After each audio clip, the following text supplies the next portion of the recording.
Ազգային ժողովի մեծարգո նախագահ, ազգային ժողովի հարգելի պատգամավորներ, կառավարության հարգելի անդամներ, սիրելի ժողովուրդ,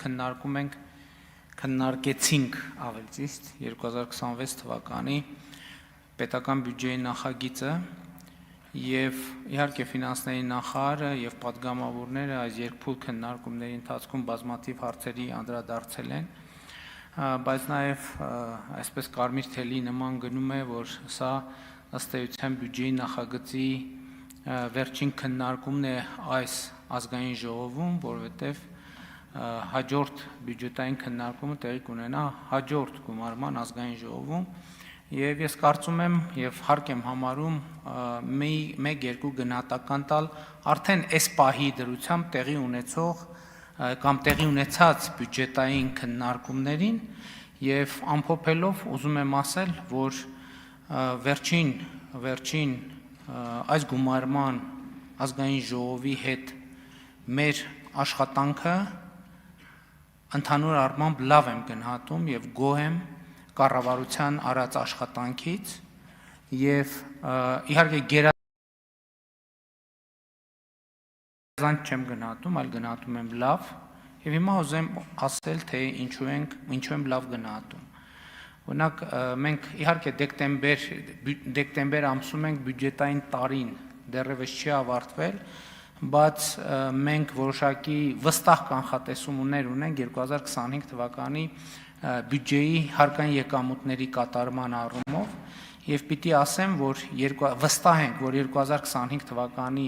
պետական բյուջեի հարկային եկամուտները 2017 թվականի պետական բյուջեի հարկային եկամուտներից ավել կլինեն 1 տրիլիոն 542 տրիլիոն դրամով կամ 133%-ով։ Ես ուզում եմ այս նրբության վրա մեր բոլորի ուշադրությունը հրավիրեմ։ Այս տարվա մեր բյուջեի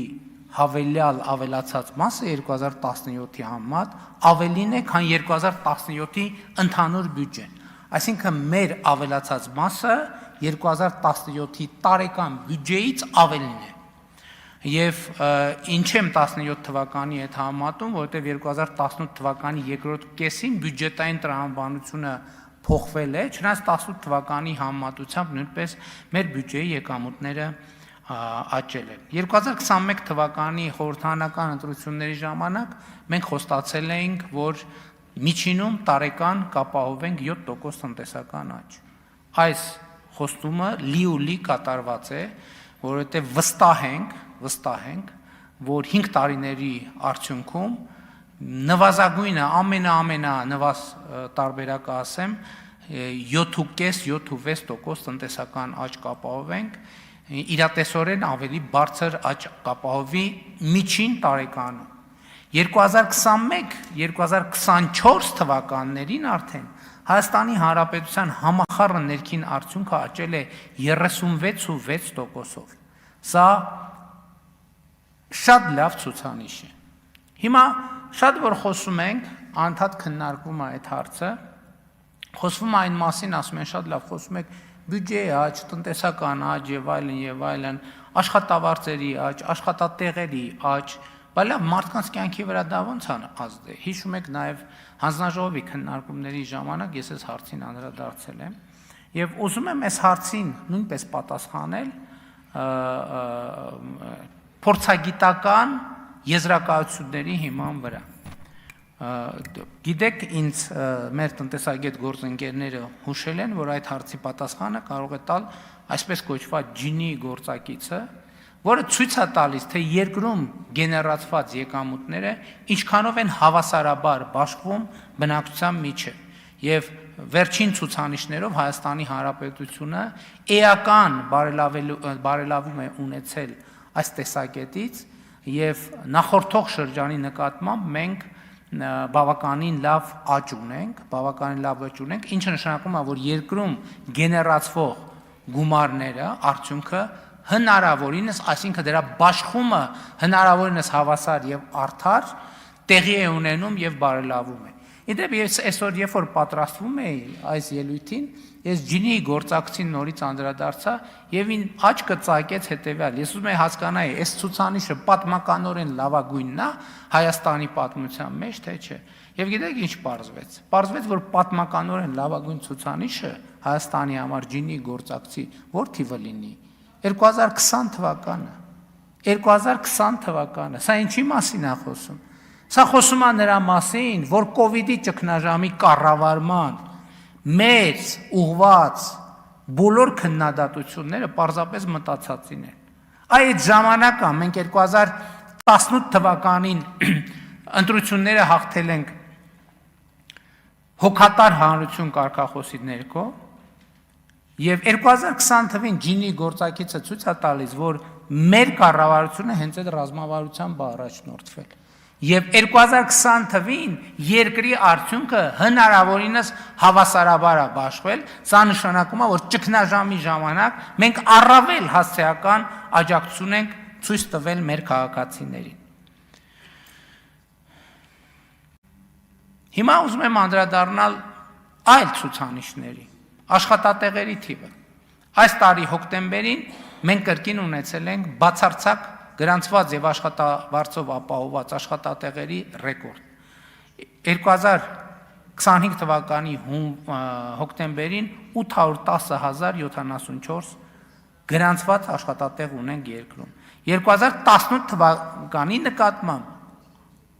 աճը 223,895 կամ 38%-ով։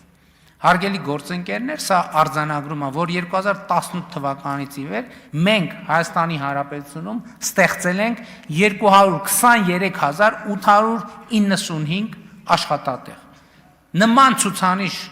նման ժամանակահատվածի համար Հայաստանի պատմության մեջ երբեք չի եղել։ Ընդ որում, այս աճը շարունակական է։ Մենք տարեցտարի 2024 թվականի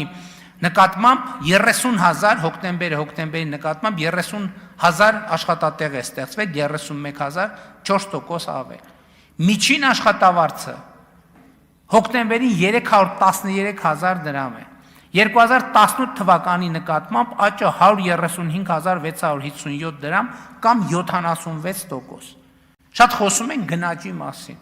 Չի եղել Հայաստանում 76%-անոց գնաճ։ Եվ ընդհանրապես իրական արտահայտությամբ մեր աշխատավարձերի աճերը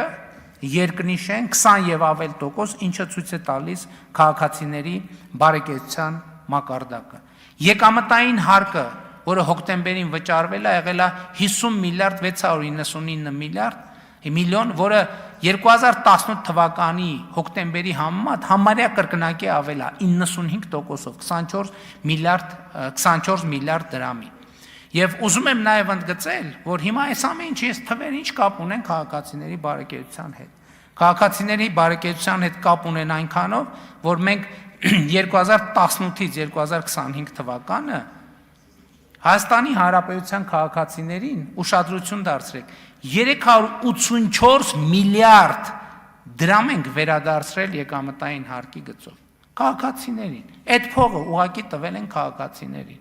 որոնք ընդ որում, եթե նախորդող շրջանի համեմատում ենք, թե եկամտային հարկի վերադարձի հիպոթեկի ծրագրի համեմատ վերադարձը աճը 9500%-ով աճ է եղել ծրագրի նախորդող շրջանի վերադարձի համեմատ։ Եւ սա ինչ է նշանակում։ Սա նշանակում է հետեւյալը։ Ես նաեւ համեմատություն եմ անել 2010-ից 17 եւ 2018-ից 25 թվականները։ Անշարժ գույքի գործարքները, որ մարդիկ տուն են գնել, աճել է 67,000-ով, ավելի քան 67,000-ով, 64%-ով։ Մարզերում առաջնային շուկան աճել է 1104%-ով, նախորդող շրջանի։ Սա ուզում եմ ցույց տալ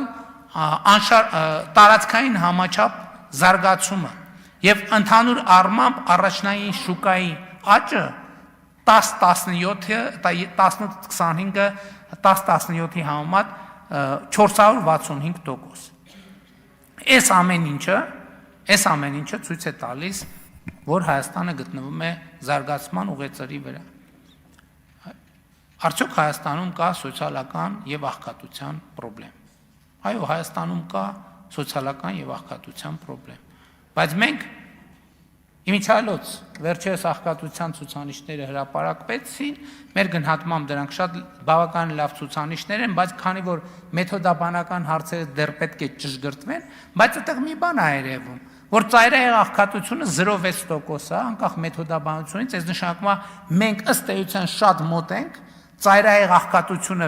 վերացնելու մեր նախընտրական խոստումին, որը տվել ենք 2021 թվականին։ Ընդ որում, այդ աղքատության ցուցանիշը վերաբերվում է նախորդող շրջանին, մինչև ընտրություններ 24 թվին։ Այս 1.5 տարվա ցուցանիշները եւ մեր տնտեսական աճը չի կարող ուղղակի այդ ցուցանիշը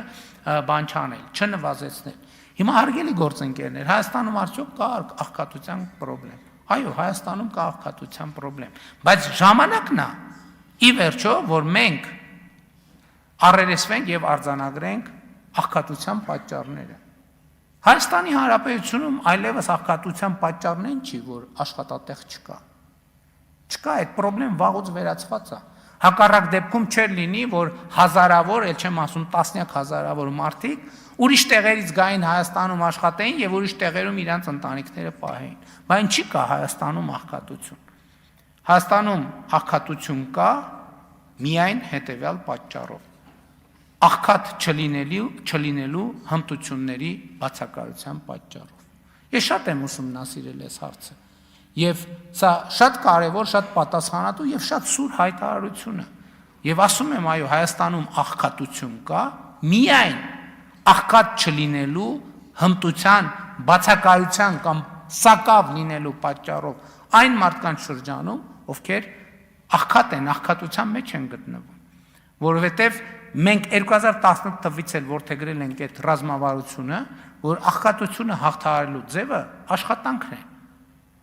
բայց մենք պետք է առերեսվենք, որ կան աշխատանքներ, կան մարդիկ, ովքեր աշխատում են, բայց շարունակում են աղքատ մնալ, ինչու, նույն պատճառով, որովհետև նրանք աշխատում են այդ տեղում բավարար պրոֆեսիոնալ հմտություններ չունենալու պատճառով եւ մեր քաղաքականությունը հետեւյալն է, որ եթե աշխատանքը արդյունք չի տալիս, այսինքն կարճ ասած, եթե աշխատանքը մարդու բարեկեցությունը չի ապահովում, ինչա պետք է անել։ Պետք է վերադառնալ կրթությանը, աշխատանքային հմտությունների զարգացմանը։ Եթե դրանից հետո էլի իր աշխատանքը իր բարեկեցությունը չի ապահովում, ինչա պետք է անել։ Էլի է պետք վերադառնալ կրթությանը եւ աշխատանքային հմտությունների զարգացմանը։ Եվ սա պետք է լինի մեր քաղաքականությունը աշխատանքի ոլորտում։ Շատ խոսվում է թոշակների եւ թոշակառուների մասին։ Հարգելի գործընկերներ, 2025 թվականի հունվարի 1-ից թոշակառուների եւ նպաստ հաշմանդամության թոշակ ստացողները, եկեք պայմանական, որ շատ երկար տերմինաբանություն չօգտագործեմ, թոշակները ավելանում են։ Պարզապես մենք, այո, նաև հասկանում եք, կառավարելը կա եւ կառավարումը ունի նրբություններ եւ մենք էլ սովորում ենք ավելի արդյունավետ կառավարել։ Մենք ինչ ենք ասում ենք լավ, թոշակառուների թոշակ ամսական 11,000 դրամով 11,000 դրամով կամ 10,400 դրամով ավելացնենք, ինչ անելու թոշակառուն։ Այդ գումարը ինչ անելու, ինչի վրա ծախսելու։ Մեր հետազոտությունը ցույց է տալիս, խոսք այս դեպքում 65+ տարեկան թոշակառուների մասին է։ Մեր հետազոտությունը ցույց է տալիս, որ մարդկանց առաջնային ծախսը առողջապահությունն է։ Հիմա հետևաբար ինչի մենք մարդկանց տանք այդ փողը, որ ինքը չիմանա, թե ինչպես այդ փողը արդյունավետ օգտագործի իր առողջապահության վրա։ Գնա դեղատուն այլ բան գնի, քան պետքա գնի, գնա ստանա այն բուժծառայությունը, քան պետքա ստանա։ Մենք այդ 10,000 դրամը դնում ենք առողջապահության ապահովագրության մեջ, ստեղծում ենք համակարգ, որտեղ ինքը ստանալու է մեծ հավանականության ոչ թե 10,000, այլ գուցե 20, գուցե 30, գուցե 40, գուցե 50,000, գուցե 100,000, գուցե 500,000 դրամի ծառայություն։ Եվ եթե այս ծառայությունների թվերը գումարենք իրար, մենք երբ որ ուզում ենք հաշվել, թե Հայաստանում թոշակառուների բանը թոշակը այդ առումով ծախսը ինչքան է, մենք տարվա կտրվածքով այդ առողջապահական մատուցված փաստացի ծառայությունների գինը պետքա տարածենք այդ ամեն ինչի վրա, պետպատվերի վրա ավելացած է։ Որովհետև շատ է գնում, դուք ես խոստացել, չեք արել, այն չեք արել։ Կներեք, մենք խոստացել ենք, որ առողջապահության ապահովագրություն լինելու է, բայց չենք խոստացել, որ թոշակառուն դրա համար չի վճարելու։ Եվ մենք հիմա այս լուծմանն ենք գնում։ Նույնն էլ թոշակառուների թոշակը ավելանում է նաև անկանխիկ առևտրի պարագայում։ Եվս որոշակի տոկոս էլ այդտեղ է ավելանում։ Մի հատ էլ սրա վրա ավելանում է համընդհանուր, մենք անկանխիկ առևտրի դեպքում, որը արվում է արքա քարտերով, բոլոր քաղաքացիներին 2% հետ վճար ենք տալիս, թոշակառուներին պլյուս այս 2%-ն էլ մի հատ էլ այդտեղ է ավելանում թոշակառուներին։ Էլի եթե համեմատել ունենք, սիրում են խոսել համեմատելու մասին։ Իսկ նաև մենք էս էլ պետք է հաշվի առնենք, հարգելի գործընկերներ, 2018 թվականի համեմատ թոշակառուների թիվը Հայաստանի Հանրապետությունում աճել է 106,697 մարդով, 19%-ով։ Ընդ որում, ես ուզում եմ, ինչի եմ գոհ նաև մեր աշխատանքից, որտեղ 2018 թվականի հունվարին Հայաստանի Հանրապետությունում թոշակառուների թիվը ավելի է եղել, քան աշխատողների թիվը։ 555,000 թոշակառու ա եղել 513,000 աշխատող։ Այսօր էլ այս ճեղքը կամ այս հարաբերակցությունը մեզ այսքան էլ չի բավարարում։ Եվ ես առողջապահության ներողություն աշխատանքի եւ սոցիալական հարցերի նախարարը երբ որ նշանակեց, իհարկե նախորդ նախարարի առաջ էլ ես այդ խնդիրը դրել էի։ Ես խնդիր եմ դրել, որ մեզ համար եւ դա նաեւ մեր նոր տնտեսական քաղաքականության հիմքերից պետք է լինի, թոշակառուների տնտեսական ակտիվացումը պետք է լինի մեր առաջնահերթ ծրագրերից մեկը։ Ես հիմա մի միտք եմ ուզում ասեմ, որով ես տարվել եմ վերջին ամիսներին, այդ թվում ուսումնասիրելով շատ հաջող բիզնես միջազգային բիզնես բրենդների ծագման պատմությունը։ Հիմա մեզ մոտ ի՞նչն է անցալում, որ 63-ը թոշակի տարիք, հա? Հա, 63-ը թոշակի տարիք է։ Բայց ես ուզում եմ, ես առաջարկում եմ մի հատ ուրիշ վարժություն անենք։ Իսկ կարող է 63-ը փոքր եւ միջին բիզնես դնելու լավագույն տարիքն է։ Որովհետև ով ունի կյանքի եւ աշխատանքի ավելի մեծ գիտելիք, քան 63 տարեկանը։ Եվ ես արդեն հանձնարարական եմ տվել, որ մենք թոշակառուներին 63 եւ բարձր տարիքի անձանց աջակցության, տնտեսական աջակցության ծրագրեր ունենանք։ Որովհետև հարգելի գործընկերներ, 21-րդ դարում 63-ը ինչ տարիք է, ով կարա ասի։ 65-ը ինչ տարիք է, 70-ը ինչ տարիք է, 75-ը ինչ տարիք է։ Այսինքն սա մարդու, մենք պետք է այդ բանը, այդ մտածողությունից էլ դուրս գանք, որ թոշակառու վերջ ավարտվեց, ոչ, 63 տարեկանում կյանքը չի ավարտում, 63 տարեկանում կյանքը սկսում է։ Եվ մենք մեր թոշակառուների կամ մեր ավակ սերնդի ասենք, մարդկանց կյանքը փոխելու ռազմավարություն պետք է որդեգրենք, այդ թվում կադաստրի կոմիտեն շատ կարևոր մի նախաձեռնությամբ է հանդես գալիս, հակադարձ հիպոթեկի ծրագիրը, որը շատ կարևոր մի բան է։ Մենք չենք ասում, հարգելի գործընկերներ, եկեք առերեսվենք, մենք տենց բաների մասին չենք խոսում։ Մենք մի հատ դրել ենք ազգային ավանդույթ ու մնացել ենք դրա այդ վերնագրի տակ։ 63 տարեկան մարդը, երբ որ մնում է 63 տարեկան մարդու համար, մենք պետք է ստեղծենք լիարժեք ինքնուրույն կյանք, լիարժեք ինքնուրույն կյանքով ապրելու հնարավորություն։ Որովհետև երբ որ մարդը տնտեսապես պասիվանում է եւ մնում է տանը, այդ իր համար է խնդրեմ։ Բայց իր ընտանիքի մնացած հատվածի համար էլ է խնդրեմ։ Այդ հա շատ լավ մենք տենց ասում ենք, ասում ենք, խոսում ենք, կենացենք, խմում եւ այլն, բայց մենք մեր խնդիրները պետք է տեսնենք։ Ինչի պետք է, այսինքն մեր կանխավարկածն ինչա, մարդը 63-ից մինչև 80 տարեկան պետք է տանը նստի։ Ոչ։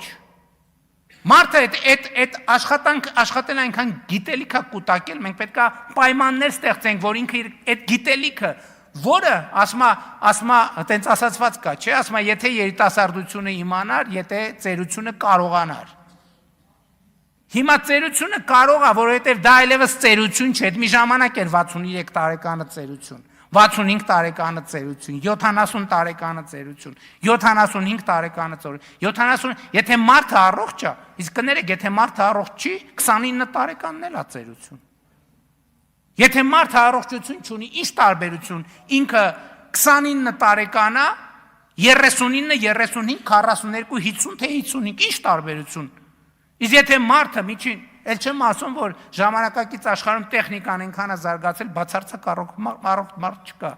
Գնում է սկաների տակով անցնում, ոնց լինի մի հատ ինչ-որ մի բան կգտնվի։ Մենք պետք է մարդուն ասենք, չէ, դա ինչի ժողովուրդ ջան, ինչի որ վերջ, ավարտվեց։ Ոչ, 63 տարեկանը փոքր եւ միջին բիզնես սկսելու լավագույն տարիքն է, որովհետեւ այն գիտելիքի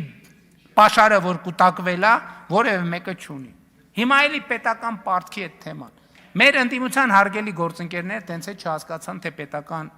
կամ ներողություն եմ խնդրում, տենց էլ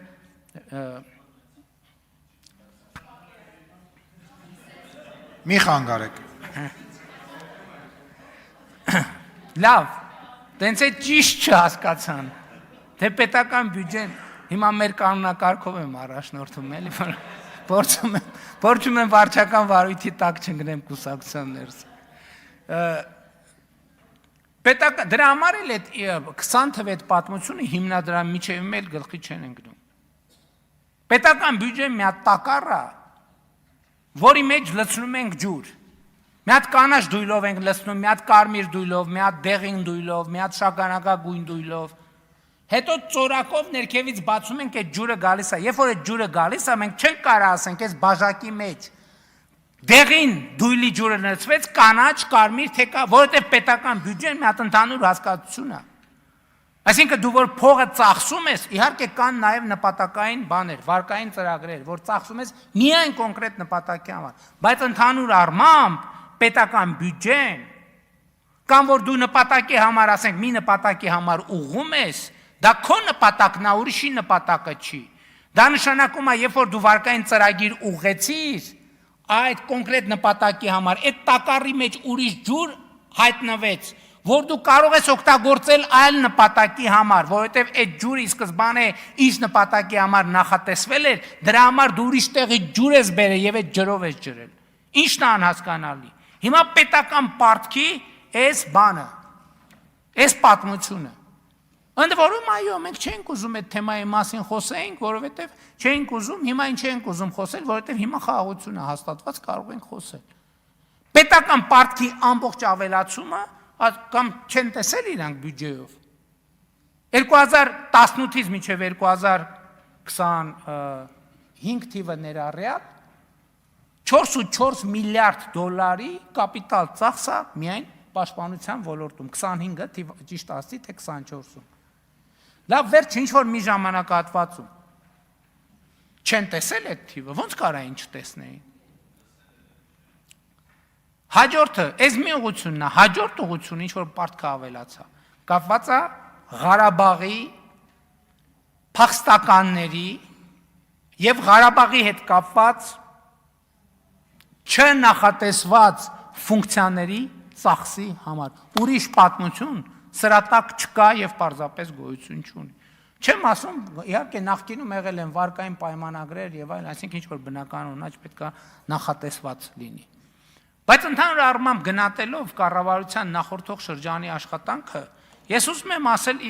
հարգելի գործընկերների միջալոց ուզում եմ ասեմ, որ երբ որ կառավարություն ասում եմ, նկատի ունեմ իհարկե ներառյալ քաղաքական մեծամասնության, խորհրդարանական մեծամասնությունը, որովհետև պարզ է, որ առանց խորհրդարանական աջակցության կառավարությունը չի կարող աշխատել։ Քաղաքական մեծամասնության աշխատանքը, ես ուզում եմ ասել, որ ես լավ եմ գնահատում մեր աշխատանքը։ Բայց ամենակարևորը տնտեսական ցուցանիշները չեն։ Ամենակարևորն է, որ մենք Հայաստանը դուրս ենք բերել թակարդից։ Հայաստանը դուրս ենք բերել աշխարհաքաղաքական թակարդից։ Այս բոլոր տնտեսական ցուցանիշները իրանք իհարկե կարևոր են, բայց ամենակարևորը չեն։ Ամենակարևորն է, որ մենք Հայաստանը դուրս ենք բերել թակարդից։ Մենք Հայաստանը դուրս ենք բերել փակողուց։ Մենք Հայաստանը դուրս ենք բերել միտեղ, որտեղ բոլոր ուղղություններով Հայաստանի առաջ բացվել է հեռանկար։ Եվ Հայաստանի ժողովուրդը իր ինքնիշխան կամքով կարող որոշի, թե ինքը որ ուղղությամբ ինչ զարգացման ինչ տեսլականա որդեգրում։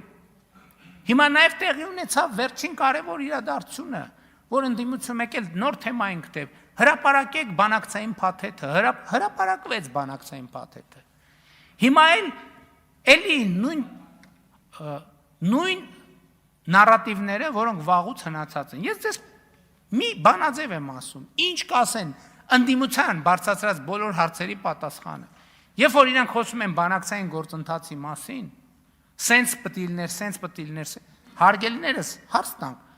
իրանք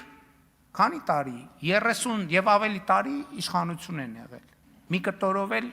ասենք ինչ որ 10 կամ չգիտեմ։ 100 անգամ ասել են, բա որ տենց շանսեր կար, բա ինչի՞ չեք լուծել։ Եկեք անդրադառնանք այս հարցին, այսինքն եղել է լուծման, ինչպես իրենք են ասում, հայամետ լուծման շանս ա եղել, դուք չեք արել, բան չեք մեզ դավաճան ասում, ուրեմն դուք եք, ձեզանից մեզ դավաճան չկա։ Տարբերակ A եւ B տարբերակ, այդ ամենը ընդամենը աչքակապոցի է։ Ընդամենը աչքակապոցի է։ 2019 թվականի ԵԱԿ Մինսկի խմբի առաջարկը, հարգելի գործընկերներ, ես ուղիղ, անուղակի, մի քանի անգամ, հիմա էլ բանա, հրապարակված է, 100 անգամ ասել եմ, ես երբեք Հայաստանի Հանրապետության նախագահ չեմ եղել, այդ փաստաթուղթը սկսվում է, որ ներկայացվել է, մենք Հայաստանի եւ Ադրբեջանի նախագահներս, այսինքն դա ինչ է, այդ փաստաթուղթը ընդհանրապես ոնց է արել,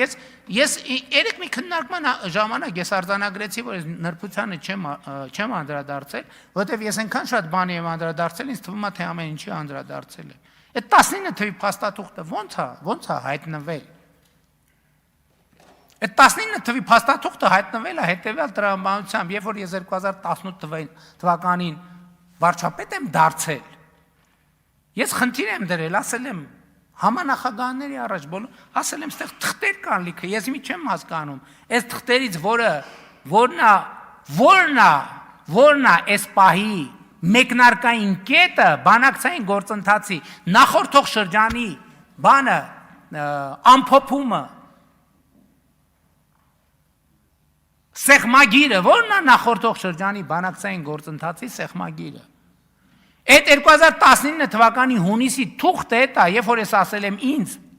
ասեք, որն է սեղմագիրը նախորդող շրջանի, համանախագահները դա տվել են որպես նախորդող շրջանի բանակցային սեղմագիր։ Եվ այդ համատեքստում է, որ ես հարց եմ տվել, ասել եմ, լավ, ես կարդում եմ։ Հիմա ինձ հետաքրքիր է ձեր մեկնաբանությունը։ Հիմա այս փաթեթներով կարա Ղարաբաղը չլինի Ադրբեջանի կազմում։ Որևէ այս մեխանիզմով։ Եվ հնչել է շատ հստակ պատասխան։ Այո, եթե Ադրբեջանը համաձայնվի։ Սա ինչ, հա, նաև գրած է, իհարկե, գրած է, բայց նոր մարդ ես մտածում ես գրածը կարող է ճիշտ չես մեկնաբանում։ Ավարտ, սրանով հիմա եկել են, էլ չեմ ասում, այդ փաթեթի վերջին կամ առաջին փաստաթուղթը 2018 թվականի ապրիլի Սերժ Սարգսյանի ամբիոնից ունեցած ելույթն է։ Վերջացել է այդ պատմությունը, չկա տարընթերցում ընդհանրապես բանակցային գործընթացի, չկա միջին վիճակագրական Հայաստանի Հանրապետության քաղաքացին այդ փաթեթը ծայրից ծայր կարդա, իր համար ոչ մի հարց չի ծագի։ Հիմա բա քիվեստի փաթեթը ինչի չի հրապարակվել, որտեղ չկա Հայաստանի կառավարության տիրապետության ներքո քիվեստի փաթեթ։ Քիվեստի փաթեթի հենքը այնա, ինչ որ տպված է փաթեթում, որը Լևոն Տեր-Պետրոսյանի շտաբը, Լևոն Տեր-Պետրոսյանը տվել է Հայկական ժամանակ թերթին եւ հրապարակվել է։ Էդ է քիվեստի գաղափարական հիմքը, եւ էլ չեմ ասում դրա կարիքը չկա, ես վերջերս Ազատություն ռադիոկայանը շատ մանրամասն փաստաթղթերով ռեպորտաժ արեց եւ դրանով ամեն ինչ ասված է։ Այսինքն չկա թեմա այդտեղ ընդհանրապես։ Հիմա այդ որ ասում են բանը, հիմա բանավեճի չեմ էլ հրավիրում, որովհետեւ հրավիրեմ էլ ինչ։ Էլ ինչ խոսամ, էլ բանավիճելու բան չկա, թող կարդան, պատմեն, կարդան, պատմեն, կարդան, պատմեն։ Ինչ պետք է պատմեն, պատմելու բան չկա։ Հարգելի գործընկերներ, ամփոփելով ուզում եմ նաև ասել, որ 2026 թվականը շատ բուռն տարի է լինելու Հայաստանի համար, տեղի է ունենալու Եվրոպական քաղաքական համայնքի գագաթաժողովը Հայաստանում, նաև կենսաբազմազանության COP17 գագաթաժողովը արդեն աշնանը եւ խորհրդարանական հերթական ընտրությունները, եւ ես եւս մեկ անգամ արձանագրում եմ, որ ես եւ կառավարող մեծամասնությունը խորհրդարանական հերթական ընտրություններին մոտենում են լավատեսության եւ պոզիտիվի հսկայական պաշարով եւ պիտի եւս մեկ անգամ արձանագրեմ, որ այո, Հայաստանի Հանրապետության եւ Ադրբեջանի Հանրապետության միջև հաստատված է խաղաղություն։ Մեր խնդիրն է խնամել, ուժեղացնել, ինստիտուցիոնալ դարձնել խաղաղությունը եւ ելի մի հանգամանք եմ ուզում ասեմ, վերջին շրջանի աշխատանքները վերլուծելով, շատ կարևոր է արձանագրել հետեւյալը, որ եթե շատ պայմանական ասեմ, Հայաստանի եւ Ադրբեջանի միջև մի միլիմետր վստահությունը, երբ որ մի միլիմետրով վստահությունը ավելանում է Հայաստանի եւ Ադրբեջանի միջև,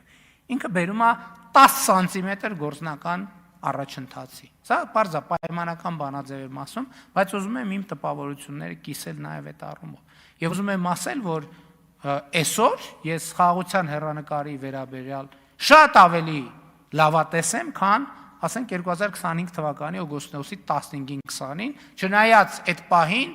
լավատես էի ավելի, քան նախկինում երբևէ եղել եմ լավատես։ Եվ հետևաբար մեր խնդիրը, այդ թվում 2026 թվականի, այո, տնտեսական ես համաձայն եմ, ֆինանսների նախարար ասեց, մենք դուրս ենք եկել բնականon տնտեսական զարգացման ուղեծրի մեջ։ Մեր տնտեսությունը զարգանալու է։ Մեր խնդիրն է նա ավել թե պակաս տեմպերով։ Իմիջիայլոց նախորդող շրջանում մենք այս հարցն էլ մեզ սկսեցինք տանք։ Արդյոք լավ է, որ ինչպես տնտեսագետներն ասում են, մեր պոտենցիալից ավելի մեծ տեմպերով ենք աճում։ Ստեղ էլ են խնդիրներ առաջանում, որովհետև գնաճային երևույթներ են գալիս եւ այլն եւ այդպես շարունակ։ Դրա համար կարող է, այս հենց հարց է, մենք պետք է քննարկենք 6-7% տնտեսական աճը պետք է մենք ворթեգրենք որպես նպատակ, որովհետև կարող է պարզվի, որ 10-12% տնտեսական աճը գնաճային եւ այլ խնդիրներ առաջացնում եւ ռիսկեր առաջացնում։ Բայց 2026 թվականի հիմնական խնդիրը հետեւյալն է։ Հայաստանի Հանրապետության ժողովուրդը պետք է ընտրություններում տեր կանգնի խաղաղությանը։ Պետք է ընտրություններում տեր կանգնի խաղաղությանը եւ թույլ տվեք ասեք, ես վարկյան անգամ կասկած չունեմ, որ Հայաստանի Հանրապետության ժողովուրդը տեր է կանգնելու խաղաղությանը, որովհետեւ դա ուրիշի խաղաղությունը չի, դա իր խաղաղությունն է, իր զավակների, իր ընտանիքի,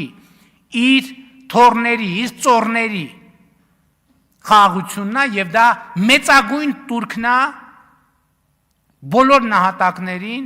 եւ իր բոլոր անցյալներին, անկախ նրանից մեր պատմության որ շրջանում է այդ նահատակությունը եւ զոհողությունը տեղի ունեցել եւ հետեւաբար փառք նահատակներին եւ կեցցե Հայաստանի Հանրապետությունը։ Շնորհակալ